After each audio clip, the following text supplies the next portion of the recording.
মাফ করবেন, যেটা বলছিলাম সেটা হচ্ছে 31 বছর পরেও যে আন্দোলন যে সংগ্রাম আমাদের সেটা আসলে সমাধান হয় না। এখনো আমরা একটা পর একটা সংস্কারের বদলে রাজপথে আন্দোলন করে আসছি। আগে যেমন আপনার মূল হচ্ছে ডক্টর মিনার, তারা যেরকম রাজপথে স্বৈরাচার বদলে রক্ত দিয়েছিল, এখন জানেন যে আপনারা আমাদের শরীর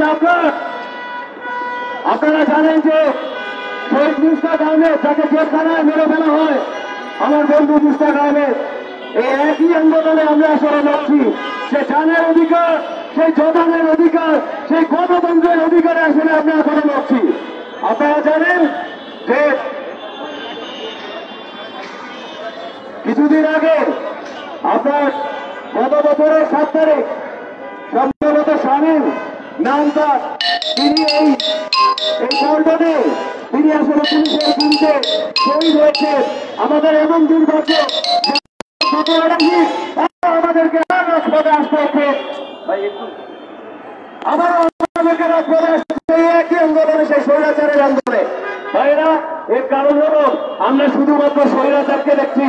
আমরা তার যে স্বৈরতন্ত্র, যে ব্যবস্থা আমাদের উপর স্বৈরাচারীরা করে বেড়ায়, যে ব্যবস্থা সে আসলে আমাদের করার জন্য, আমাদের সম্পদকে পাচার করার জন্য, আমাদের জানের অধিকার, আমাদের জমানের অধিকার, আমাদের সম্মানের অধিকার হরপ করে দেয়, এই স্বৈরতন্ত্রের বিরুদ্ধে আমরা আসলে বলি নাই।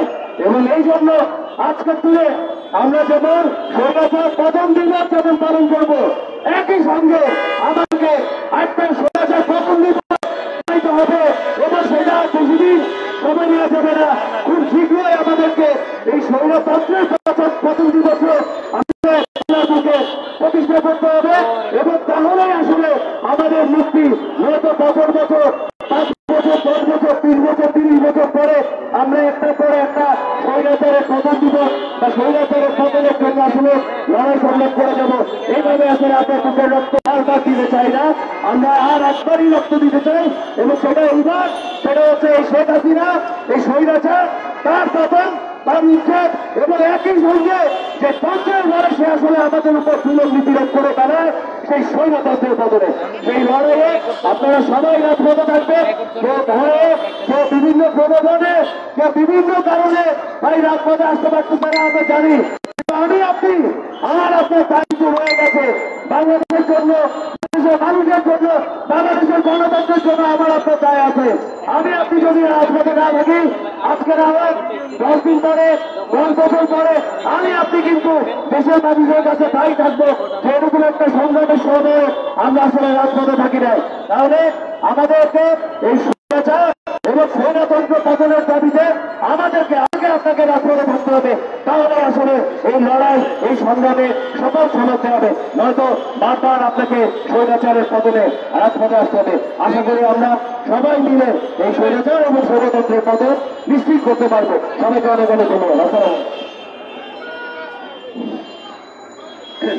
এবারে আপনাদের সামনে বক্তব্য রাখছেন বিএনপির সাংগঠনিক সম্পাদক ASM শামসুল আলম নিক্ত।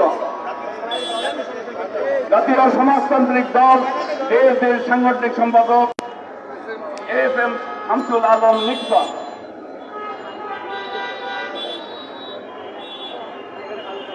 আজকের সভার সভাপতি মঞ্চে উপস্থিত গণতন্ত্র মঞ্চের জাতীয় নেতৃবৃন্দ, সাথী বন্ধুরা, আপনারা জানেন একটি ফ্যাসিস্ট এই জাতির উপরে গত 15 বছর ভর করে আছে। দেশের মানুষের ভোটাধিকার হরণ করেছে, দেশের অর্থ বিদেশে পাচার করেছে, দেশের আইন শৃঙ্খলা পরিস্থিতি আজকে তারা শেষ করে দিয়েছে। সাথী বন্ধুরা, আমরা আন্দোলন করছি, আমাদের আন্দোলন, এই সংগ্রাম এটা লাগাতার থাকবে। আমরা চাই দেশের মানুষ তার ভোটাধিকার প্রয়োগ করতে পারুক। আমরা এই দেশের মানুষের ভোটের অধিকারের জন্য সংগ্রাম করছি, আমরা রাষ্ট্র সংস্কারের জন্য আন্দোলন করছি। সাথী বন্ধুরা, আমরা মনে করি এই সরকার আর বেশি দিন এই মসনদ ধরে রাখতে পারবে না। সাথী বন্ধুরা, আপনারা জানেন মেগা প্রজেক্টের নামে হাজার হাজার কোটি টাকা এরা পাচার করেছে। এরা সংবিধানকে, এরা আইনকে, এরা আদালতকে দলীয় প্রতিষ্ঠানে রূপান্তরিত করেছে। এরা পুলিশ বাহিনীকে তাদের নিজেদের দলের অঙ্গ সংগঠন বানিয়েছে। আজকে এই অবস্থায় একটি দেশ চলতে পারে না। তাই আমরা মনে করি আমাদের এই সংগ্রাম এটা চলবে। এদেশের যতদিন মানুষের ভোট ও ভাতের অধিকার প্রতিষ্ঠিত না হবে, ততদিন এই ফ্যাসিস্ট বিদায় না হবে, ততদিন পর্যন্ত এই সংগ্রাম চলমান থাকবে।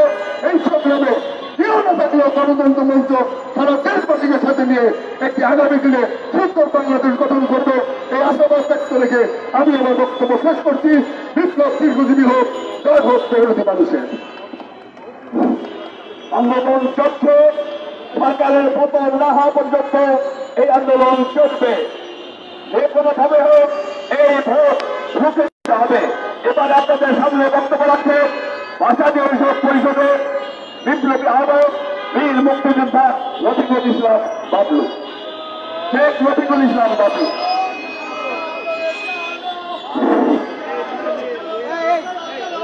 বিসমিল্লাহির রহমানির রহিম। এই 10ম দফায় অবরোধের সমর্থনে আজকের এই মিছিল পর্ব শেষে সংক্ষিপ্ত সমাবেশের শ্রদ্ধেয় সভাপতি, উপস্থিত জাতীয় নেতৃবৃন্দ, মিডিয়ার ভাই বোনেরা, মঞ্চের নেতা ও কর্মীবৃন্দ, বাংলাদেশের জনতা, আসসালামু আলাইকুম। বন্ধুগণ, অত্যন্ত দুঃখ ভারাক্রান্ত মন নিয়ে আজকে আপনাদের সামনে দাঁড়িয়েছি।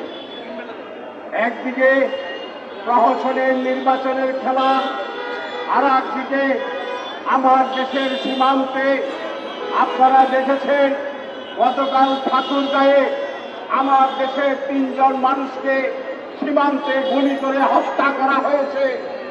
অথচ আমরা অসংখ্য মিডিয়ায় বাংলাদেশের, আমি কাউকে দোষারোপ করছি না, আমি সকালবেলা 3টা পত্রিকা পড়েছি, কোন একটা পত্রিকায় এই সীমান্ত হামলা নিয়ে, সীমান্ত হত্যা নিয়ে আমরা কেউ কথা বলছি না।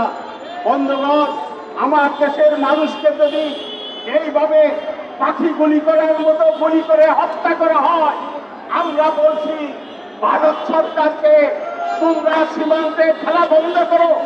গত 10-12 দিন আগে আপনারা দেখেছেন 7ম শ্রেণীর এক বালককে গুলি করে হত্যা করেছে, ডাকগুলি খেলতে দিয়েছিল। তাই আমি মিডিয়ার ভাই বোনদেরকে রিকোয়েস্ট করব, যারা প্রিন্ট মিডিয়াতে আছে, আপনারা এই সত্য নিউজগুলো ভয় পাবেন না।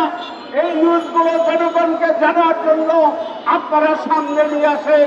গতকালকে এই 3 জন বাংলাদেশি হত্যার পর আজকে লোক দেখানো একটা ফ্ল্যাগ মিটিং এর অ্যারেঞ্জমেন্ট করা হয়েছে। আমরা আজকে এই সমাবেশ থেকে ভারতীয় কমিশনারের মাধ্যমে আমরা জানাতে চাই, এই সীমান্ত হত্যা বন্ধ করুন। আমরা তীব্র নিন্দা ও প্রতিবাদ জানাচ্ছি। এই সীমান্ত হামলা বন্ধ করতে হবে, না হলে এদেশের মানুষ এর সমুচিত জবাব দিবে একদিন। বন্ধুগণ, আপনারা জানেন দেশে ক্রান্তিকালের মধ্যে অতিক্রম করছে। এই যে নির্বাচনের যে নাটক মঞ্চস্থ হওয়ার 2য় ধাপে তারা অবস্থান করছে। আমি শেখ হাসিনাকে বলবো, আপনি 15 বছর 20 বছর ক্ষমতায় ছিলেন, 96 থেকে এবার 20 বছর হয়েছে। আপনার মাথায় কি এটা আসে না যে আমি 20 বছর দেশ চালিয়েছি, স্বৈরাচার আচরণ করেছি, এইবার জনগণের কাছে ক্ষমতাটা আমরা ফিরিয়ে দেই। আপনি জনতার কাছে ক্ষমতা ফিরের জন্য একটি সুষ্ঠু নির্বাচনের যদি আয়োজন করতেন, ইতিহাসে আপনার নাম সংরক্ষণ হয়ে লেখা থাকবে। কিন্তু এখন একের পর এক নাটক মঞ্চস্থ করেছে। এই নাটকের দেশের জনগণ পারবে না। এই দেশের জনগণ এই নাটকের প্রভাব রচিত করবে।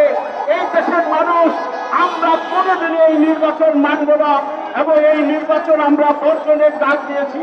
এই নির্বাচনকে আমরা প্রতিহত করব। ধন্যবাদ সবাইকে।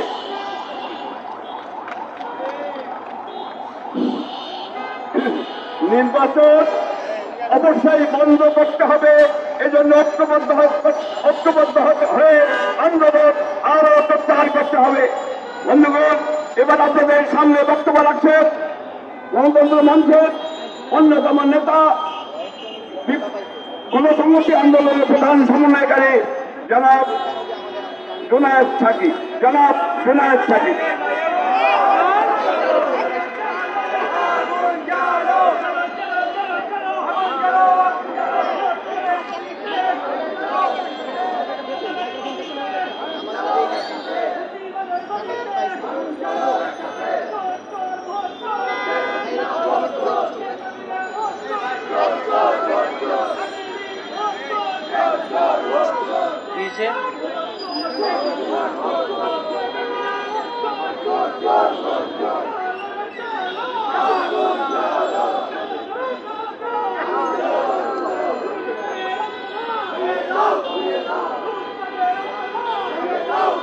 ভাই আপনি এইভাবে করলে তো হবে না ভাই। প্রেস করতেছি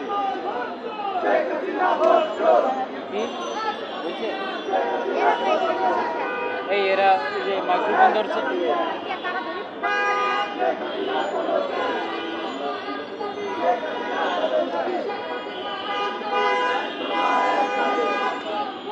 আরে ভাই আপনি কি করতে আছেন? ট্রাইপড নেন নাকি?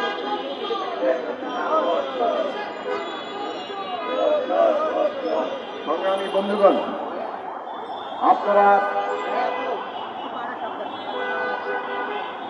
চলমান অবরোধ কর্মসূচির মধ্যে গণতন্ত্র মঞ্চের আজকের এই সমাবেশে ইতিমধ্যে আমাদের নেতৃবৃন্দের বক্তব্য শুনেছেন। আপনাদের সবাইকে আমার পক্ষ থেকে সালাম এবং শুভেচ্ছা জানাই। যখন কোনো মেয়ে আমরা প্রতিদিন কথা বলি, একা গিয়া ওই যে প্রতিদিনই একটা ব্যাপার আমরা ভাবি যে আর কোনো নতুন বলা যাবে।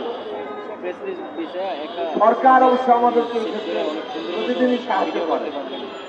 তাদেরও যারা লোকজন আছে এমন অনেক ঘটনা ঘটায় যেগুলো আজকের যে সময় তাকে প্রকাশ করে দেয়। আমি ভেবেছিলাম ব্যারিস্টার শাহজাহান ওমর তিনি জীবিত মুক্তিযোদ্ধাদের মধ্যে সর্বোচ্চ খেতাব পেয়েছিলেন, বীর উত্তম। কাজেই তার সম্পর্কে কোন নেতিবাচক কথা যেটা তার সম্মানহানি করতে পারে এই ধরনের কোন বক্তব্য আমি দেব না এবং আমি এখনো দিতে চাই না। কিন্তু ব্যারিস্টার শাহজাহান ওমর সাম্প্রতিক সময়ে যা করলেন সেটা আসলে এমন এক বাস্তবতা, এমন কতগুলো ঘটনা যা বাংলাদেশের রাজনৈতিক বাস্তবতা, বাংলাদেশের অবস্থাকে খুব ভালো করে আমাদের সামনে প্রকাশ করে দেয়, উন্মোচন করে দেয়। এই যে আমাদের সমাবেশ থেকে বলা হলো আজকে জেলখানায় রাজবন্দীরা রাজনৈতিক হয়রানিমূলক যে সমস্ত মামলা দিয়ে তাদের জেলে রাখা হয়েছে, তারা জেলখানায় মৃত্যুবরণ করছেন। গত কয়েকদিনে মানে 2 সপ্তাহের মধ্যে অন্তত 3 জন রাজবন্দী জেলখানায় মৃত্যুবরণ করেছেন। এগুলো কেবল মৃত্যু নয়, এগুলো হত্যাকাণ্ড। আজকে সমস্ত মামলাগুলো যে ভুয়া, রাজনৈতিক হয়রানিমূলক, বিরোধী দল দমনের এক একটা হাতিয়ার, এটা প্রমাণ করে দিয়েছেন ব্যারিস্টার শাহজাহান ওমর। তার বিরুদ্ধে এই যে মামলা, যতগুলো মামলা মির্জা ফখরুল ইসলাম আলমগীরের নামে করা হয়েছে, সবগুলো মামলা ব্যারিস্টার শাহজাহান ওমরের বিরুদ্ধে করা হয়েছে। গাড়ি পোড়ানোর মামলা যারা অভিযুক্ত হন, আওয়ামী লীগ তাদের কি বলে?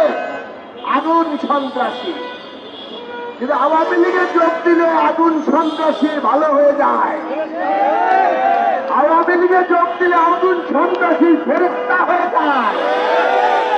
এই যে ব্যারিস্টার শাহজাহান ওমর আগুন সন্ত্রাসী ছিলেন, তিনি আওয়ামী লীগে যোগ দেওয়ার সাথে সাথে ফেরেশতা হয়ে গেছেন। এখন আর তিনি জঙ্গি সন্ত্রাসী নন। তারপরে জামিন কিভাবে হয় তাও আপনারা দেখলেন। আর আওয়ামী লীগ এর টিকিট কিভাবে পাওয়া যায়? এই যত আগুন তথাকথিত আওয়ামী লীগের ভাষায় যারা আগুন সন্ত্রাসী, এরা যদি আজকে আওয়ামী লীগের যোগ দেয় সবাই ফেরস্তা হয়ে যাবে। নৌকার টিকিটও 1 ঘন্টার মধ্যে অনেকেই পেয়েও যেতে পারে। যাদের একটু হেঁটে বসে হেঁটে বলেরা নৌকার টিকিট পাওয়ার জন্য চেষ্টা করে দেখতে পারেন। বন্ধুরা আমার, বাংলাদেশের রাজনীতিতে জেনারেল সবকে অভিযুক্ত করা হতো তিনি রাজনৈতিক নেতা কর্মীদেরকে কেনা বেচা করছেন, তিনি রাজনীতিকে দূষিত করছেন। আওয়ামী লীগের অনেক নেতা জেনারেল সাদের সময় এইভাবে রাজনীতির কেনা বেচার শিকার হয়েছিলেন। আজকে আওয়ামী লীগ কোরবান আলী থেকে শুরু করে অনেক নেতা, কিন্তু আজকে আওয়ামী লীগ সেই সামরিক স্বৈরাচারের সমস্ত পথ আরো ব্যাপকভাবে তারা কাজে লাগাচ্ছেন। রাজনীতিকে দূষিত করে পুরো রাজনৈতিক একটা প্রক্রিয়া, রাজনৈতিক একটা ব্যবস্থাকে তারা পুরোপুরি কবর দেওয়ার ব্যবস্থা করছেন। বাংলাদেশ থেকে রাজনীতিকে উঠিয়ে দিয়ে বিরাজনীতিকরণ করে গণতন্ত্রকে ধ্বংস করে এরা মিথ্যাচার প্রতারণা তাকেই একমাত্র অবলম্বন করেছেন। গতকাল ওবায়দুল কাদের সাহেব বলেছেন তারা নাকি গণতন্ত্রকে ত্রুটিমুক্ত করছেন। বাংলাদেশে এর চাইতে মিথ্যাচার, এর চাইতে বড় প্রতারণা আর কোনো কিছু হতে পারে না। আওয়ামী লীগ এই যে পরপর 15 বছর ক্ষমতায়, টানা 15 বছর, এর আগেও 5 বছর শেখ হাসিনা প্রধানমন্ত্রী ছিলেন। প্রধানমন্ত্রী তো ছাড়তে চান না, ওনারা নাকি বলেন অন্যরা ক্ষমতার লোভ করে। আরে ক্ষমতা ভোট ছাড়া আটকে আছেন, এর চাইতে বড় লোভ আর কি হতে পারে? এই ক্ষমতা লোভীরা ক্ষমতা আটকে ধরে মানুষের উপর প্রতারণা করে তার উপরে ভয়াবহ দমন বিরোধ চালিয়ে তাদেরকে হত্যা করে তাদেরকে পঙ্গু করে আজকে তারা বাংলাদেশটাকে একটা বিপদের মুখে ফেলে দিচ্ছেন। আপনারা ইতিমধ্যে শুনেছেন বিজেপি নেতারা বলছেন তারা এই একতরফা নির্বাচন এবং এর ফলে যদি সম্ভাব্য কোন ধরনের স্যাংশন আসে সেইটা এমনকি বাণিজ্যের উপরে প্রভাব ফেলতে পারে। সরাসরি বাণিজ্যে যদি স্যাংশন না হয় অন্য যে কোনো ধরনের স্যাংশন বাণিজ্যের উপরে প্রভাব ফেলতে পারে। এই বিষয়গুলো এখন বাংলাদেশের মানুষকে ভয়ঙ্কর একটা উদ্বেগের মধ্যে ফেলছে। আমাদের লক্ষ লক্ষ শ্রমিক, তাদের পরিবার সমেত কোটি কোটি মানুষ, তাদের ভবিষ্যৎ কি হবে? যারা রক্তক্ষম পানি করে শিল্প দাঁড় করিয়েছেন আর আজকে সরকার ক্ষমতায় থাকার জন্য তারা বাংলাদেশকে নিয়ে বাজি ধরছে, বাংলাদেশের মানুষটা গ্রহণ করবে না। অতএব এই একতরফা নির্বাচন, এই গদি নবায়নের নির্বাচন, এই নির্বাচন জনগণ ভোট দেবে না। আরে ভাই, যে নির্বাচনে জানি কোন দল জিতবে, এই নির্বাচনে কে জিতবে আমরা সবাই জানি না। আওয়ামী লীগ জিতবে। জিতলে কে প্রধানমন্ত্রী হবে আমরা সবাই জানি না। শেখ হাসিনা প্রধানমন্ত্রী হবে। তাহলে এই নির্বাচনে ভোট দেওয়ার কোনো দরকার আছে? বাংলাদেশের জনগণ ভোট দিতে যাবে? বাংলাদেশের কোন দেশপ্রেমিক এই নির্বাচনে ভোট দিতে যেতে পারে? এইটা মনে রাখবেন, বাংলাদেশের কোন দেশপ্রেমিক মানুষ এইরকম একটি ভুয়া নির্বাচনে ভোট দিতে যেতে পারে না। সেই কারণে আমরা বলি, জনগণকে আমরা আহ্বান জানাই, এই ভোটটা চোখ করুন। আপনার নীরব অবস্থান থেকেও আপনি করতে পারেন সেইটা করুন। নিজের নৈতিক কর্তব্য, এই দেশের প্রতি কর্তব্য আপনারা পালন করবেন। আর জনগণকে নিয়ে গণতন্ত্র মঞ্চ আন্দোলন করবে। গণতন্ত্র মঞ্চের যুগপথায় সমস্ত রাজনৈতিক শক্তিকে বাধ্য হওয়ার জন্য বলে। গণতন্ত্র মঞ্চ জনগণের বিরুদ্ধে ঐক্য গড়ে তোলার কথা বলে। গণতন্ত্র মঞ্চ এই ধারায় আন্দোলনকে আরো শক্তিশালী করার তার সমস্ত শক্তির ভূমিকা রাখবে। আপনাদের সবাইকে ধন্যবাদ। গণমানুষ জেগে উঠে গণবিস্ফোরণের মাধ্যমে এই স্বৈরাচারী সরকারের পতন অনিবার্য। এবার আপনাদের সামনে বক্তব্য রাখছেন গণতন্ত্র মঞ্চের অন্যতম নেতা বিপ্লবী ওয়ার্কার্স পার্টির সাধারণ সম্পাদক জননেতা জনাব সাইফুল।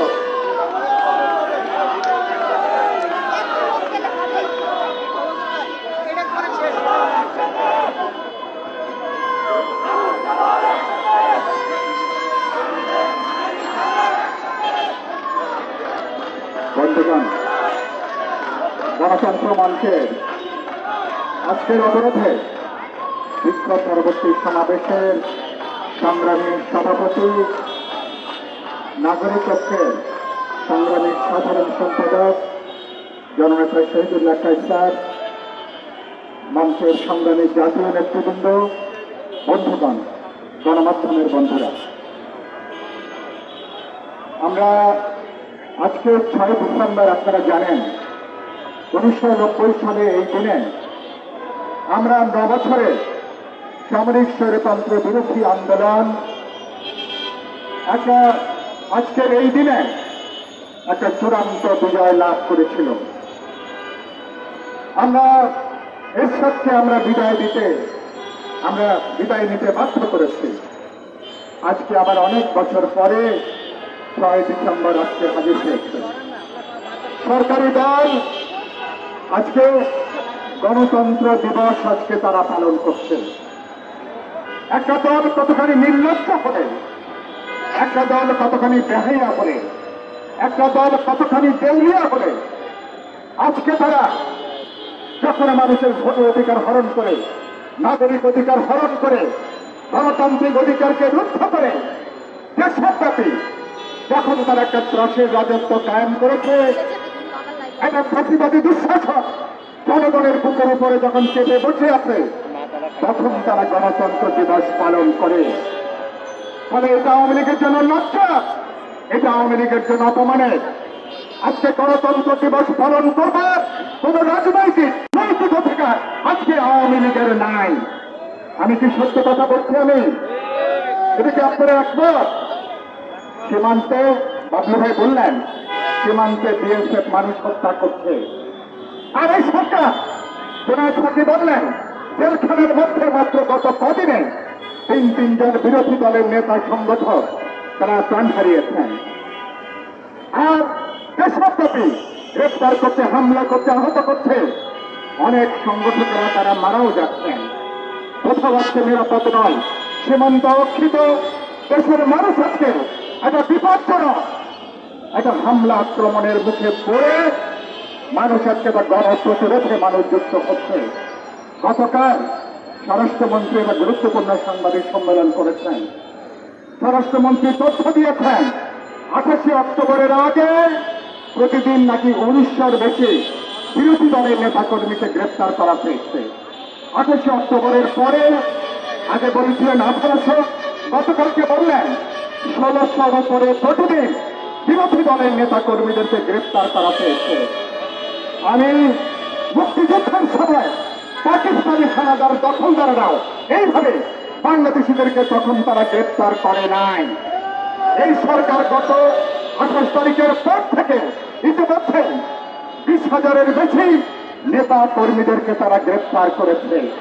আর আপনারা সাক্ষ্য দেবেন, মাত্র 10-15 দিনের মধ্যে 7 শতাধিকে বেশি নেতা কর্মীদেরকে ফরমাইশি মামলায় তারা বিভিন্ন মেয়াদে তারা জেল দিয়েছে। এরপর একটা সরকার যখন গণতন্ত্র দিবস পালন করে, ন্যূনতম হায়া স্মরণ থাকে, ন্যূনতম লজ্জা থাকলে এই সরকার এই কথা কখনো উচ্চারণ করতে পারে না। আর আজকে বিভিন্ন গণমাধ্যমে প্রকাশ করেছে সোহরাওয়ার্দী হোসেন, তাকে গত পরশুদিন তাকে সেখানে 3 বছরে তাকে কারাদণ্ড দেওয়া হয়েছে। করোনার সময়, করোনার মহামারীতে বিএনপির সংগঠক ঢাকা তিনি প্রাণ হারিয়েছেন। সেই খবর পর্যন্ত নেবার দরকার হয় নাই। 3 বছর আগে সরকারের কাছে যে তালিকা ছিল, সেই তালিকা আইনজীবীরা সরকারি প্রসিকিউটরদের হাতে তারা ছড়িয়ে দিয়েছে। আর আবার বিচারকরা লেজ উল্টায় দেখেন নাই মানুষটা জীবিত না মৃত, জেলে না জেলের বাইরে, দেশে না দেশের বাইরে আছেন। এইভাবে আজকে অসংখ্য ঘটনা তারা আজকে গুম হওয়া মানুষকে শাস্তি দিচ্ছেন, জেলে পাঠাচ্ছেন।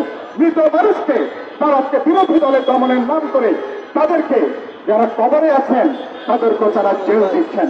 এই হচ্ছে বিচারের নমুনা। আজকে গণমাধ্যমের উদ্দেশ্যে বলতে চাই, বিচার ব্যবস্থাকে আপনারা কোথায় নিয়ে গেছেন? সরকারি ইচ্ছা বাস্তবায়নের জন্য নিম্ন আদালতকে সরকারি দলের পিপিরা যখন দাঁড়িয়ে যায়, কাকে জামিন দেবেন আর কাকে দেবেন না, নিম্ন আদালতের বিচারকরা ব্যতিক্রম ছাড়া এর বাইরে তারা কোনো সিদ্ধান্ত নিতে পারেন না। উচ্চ আদালতের একই ঘটনা, সরকারের রাজনৈতিক ইচ্ছার বাইরে উচ্চ আদালত আজকে কোনো ধরনের কোনো সিদ্ধান্ত গ্রহণ করতে পারেন না। আমি আজকের এই সমাবেশ থেকে বলতে চাই, মাননীয় প্রধান বিচারপতি এবং বিচারকদের, আপনারা বিচার বিভাগ একটা স্বাধীন সাংবিধানিক প্রতিষ্ঠান। এই প্রতিষ্ঠান কোনোভাবে তো আওয়ামী লীগের অঙ্গ সংগঠন না।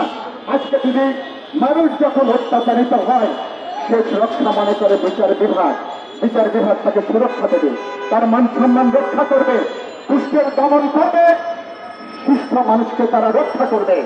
আজকে বলতে চাই, আপনারা যদি যেভাবে এভাবে নিয়ে যাচ্ছেন, দেশটাকে যেভাবে লোকের মূল্যকে বানিয়ে দিয়েছেন, পুরাপুরি আপনারা একটা আফ্রিকার ব্যর্থ একটা গৃহযুদ্ধের দিকে নিয়ে যাওয়ার একটা পায়তারা ইতিমধ্যে আপনারা শুরু করেছেন। এই খেলাটা বন্ধ করেন। জোনায়েদ সাকিব বললেন নির্বাচনটা কিভাবে হচ্ছে। সরকারি দলের গত 15-20 বছর ধরে যারা সরকারি দলের যারা ময়লা পরিষ্কার করেছেন, তার 14 দলের বোর্ড সঙ্গীরা কি দুর্ভাগ্য, তাদেরকে এখন 1-2 সিট পাওয়ার জন্য এখন তাদেরকে সিট ভিক্ষা করতে হচ্ছে। তারা এখন তাদের মুখ দেখলে দেখবেন, আম যখন শুকিয়ে যায়, আমের যে পরিণতি হয়, রাজপথের আমাদের এই বিরোধী দলের এক সময় যাদের সাথে রাজপথে আমরা আন্দোলন করেছি, সংগ্রাম করেছি এরশাদ সামরিক স্বৈরতন্ত্রের বিরুদ্ধে, আজকে সেই সমস্ত নেতাদেরকে আওয়ামী লীগের আজকে ঘুষ করে পাওয়ার জন্য, 1-2 সিট পাওয়ার জন্য তাদেরকে দিন আর রাত তাদেরকে ধর্ণা দিতে হচ্ছে। তার অর্থটা কি? আওয়ামী লীগের এই ময়লা পরিষ্কার করার জন্য এই ধরনের ব্যক্তিত্বকে মনে হওয়ার দরকার নাই। আওয়ামী লীগ তাদেরকে এখন ছুঁড়ে ফেলছে। এখন নতুন ভাবে নতুন দলকে তারা জন্ম দিয়েছেন। আওয়ামী লীগের আবর্জনা ময়লা পরিষ্কার করবার জন্য আজকে নানা পৃথক যাদেরকে আপনারা কিংস পার্টি হিসেবে আখ্যা দিয়েছেন, তাদেরকে এখন যুক্ত করছে। এটা কি কোনো নির্বাচন? দেশের মানুষকে এটাকে নির্বাচন মনে করে থাকে? নির্বাচন নিয়ে সারা দেশে কোনো খবর নাই। মনোযোগটা কোন দিকে? আওয়ামী লীগ কোন নেতার জন্য কোন সিট বরাদ্দ করছে, কোন দলের জন্য কোন সিট বরাদ্দ করছে। আমি বলি, অনেক সময় রাজুকের প্লট বরাদ্দের মতন আগামী 5 বছরে সংসদীয় আসন কার নামে কোন বাড়তে তারা তার নজু তাকে তারা বরাদ্দ দেবে, এর তারা নাম দিয়েছেন একটা নির্বাচন। এই নির্বাচন বাংলাদেশের নির্বাচন কেন্দ্রের যে সংসদ, একটা জবরদস্তি করে নির্বাচন করতেছে।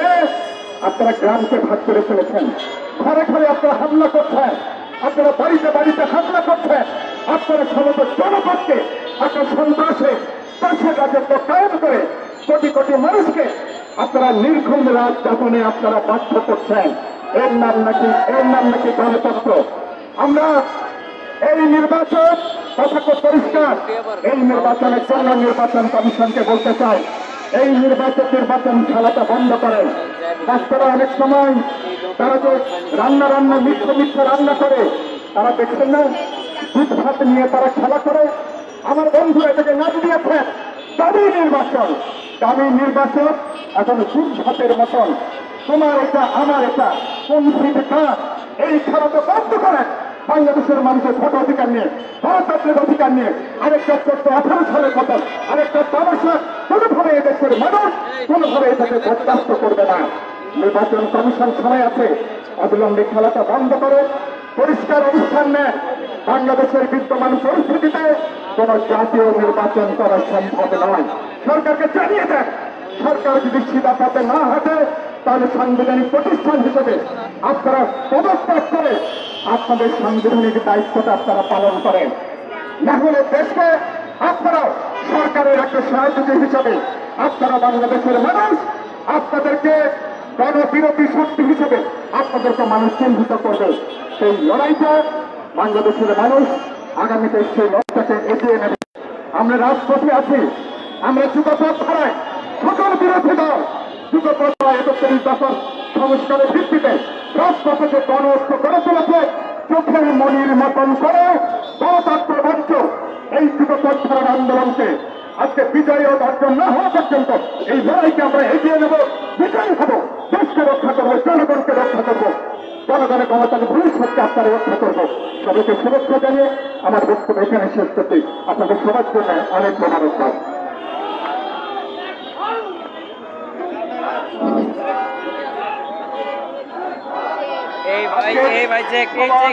সভাপতি বক্তব্য রাখছেন আজকের সভার সভাপতি নাগরিককে বিপ্লবী সাধারণ সম্পাদক জনাব শহীদুল্লাহ কায়সা। জনাব শহীদুল্লাহ কায়সা।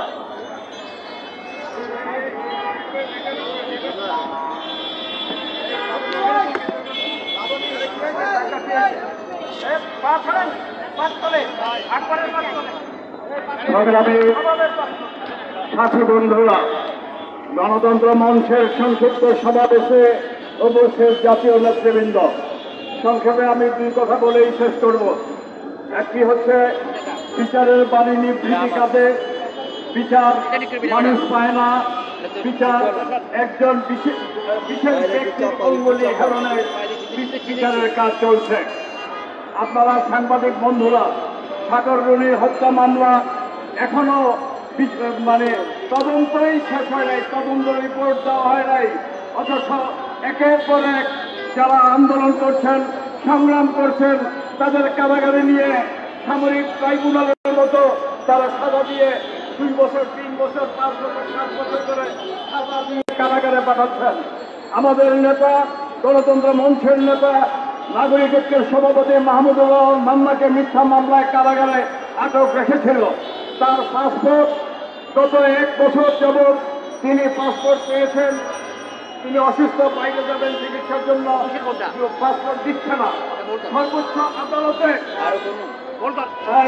আবেদন ডক্টর শাহদিন মালিক তার আইনজীবী, তিনি সর্বোচ্চ আদালতে আবেদন করেছেন, সেখানেও তারা সেই পাসপোর্ট দেওয়ার অনুমতি দেন নাই। এই হলো বিচারের অবস্থা। স্বৈরাচার এরশাদ ছিল, তাকে সবাই স্বৈরাচার বলেছে, তার সুযোগ্য উত্তরসূরি শেখ হাসিনা প্রমাণ করেছে এরশাদ কি স্বৈরাচার, তার চেয়ে অনেক বড় স্বৈরাচার শেখ হাসিনা। সে গণতন্ত্র বুঝে না, কানে শোনে না। তাকে যদি বলা হয় এই নির্বাচন তফসিল বাতিল করার ব্যবস্থা করো, সে কানে শুনবে না। তাকে যদি বলা হয় মানুষের অধিকার দিয়ে দাও, সে কানে শুনবে না। তাকে যদি বলা হয় আজকে যে সামনে যে হুমকি আসছে, বাংলাদেশের গার্মেন্টস শিল্প সহ বাণিজ্যিক যে নিষেধাজ্ঞা আসবে বলে আমরা শুনছি, সেই নিষেধাজ্ঞা যদি আসে বাংলাদেশের মানুষ না খেয়ে মরতে হবে। বাংলাদেশের মানুষ নিত্য পণ্য কেনার যে অর্থ তাদের কাছে থাকবে না, সেই অবস্থা চিন্তা করে আমরা গণতন্ত্র মঞ্চ আন্দোলন করছি। আমরা অন্তর্বর্তীকালীন সরকারের অধীনে নির্বাচন চাই। আজকে যদি তারা এই নির্বাচন সমাপ্ত করে, নাটকের নির্বাচন, তারপরে আমরা আমাদের আন্দোলন চালিয়ে যাব। আন্দোলন চলবে, শেখ হাসিনার পতন ঘটবে, শেখ হাসিনা বিদায় হবে, স্বৈরাচার এরশাদের কাছে তিনি চলে যাবেন, সেখানে গিয়ে সভা পরামর্শ করবেন। আপনারা আমাদের এই আন্দোলনে ঐক্যবদ্ধভাবে অংশগ্রহণ করবেন। আগামী দিনে অবরোধ কর্মসূচি পালন হবে, অবরোধ কর্মসূচি হবে। সেই অবরোধ কর্মসূচি আপনাদের অংশগ্রহণের মধ্য দিয়েই সফল হবে। আপনাদের সকলকে সংগ্রামী শুভেচ্ছা জানিয়ে আগামী